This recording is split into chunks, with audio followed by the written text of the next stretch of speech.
Information out from Central Ohio. Many people have been ordered to get out of their homes after a train derailment. It happened earlier this morning outside of Columbus, the state capital and home to Ohio State University. It triggered a fiery explosion. At least 2 people have been injured there. Mike Tobin's on this. What was on board this train to cause such an evacuation?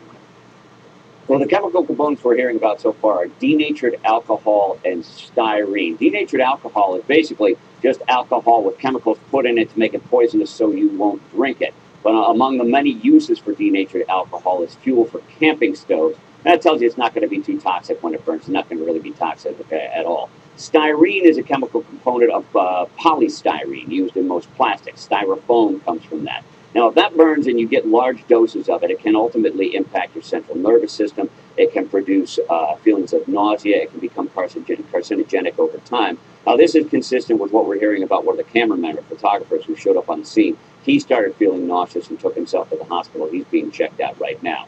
You mentioned that there are reports of 2 people who ran up on the scene, and they are reported injured. As far as the number injured, that could change over time, because sadly what we're finding with rail car accidents is people still ride the rails, and anyone who would be in that wreckage would not be documented right now.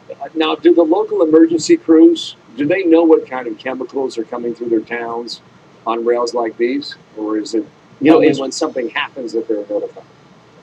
It's only when something happens. It's very interesting because hazardous chemicals like ammonia and chlorine come through towns on a regular basis, and only the railroads are required to know. The Federal Railroad Administration says if you were to publicize this information, it would create a national security threat. These could be targeted by terrorists. Now, you counter that argument with the fact that the contents are oftentimes posted on the side of the cars.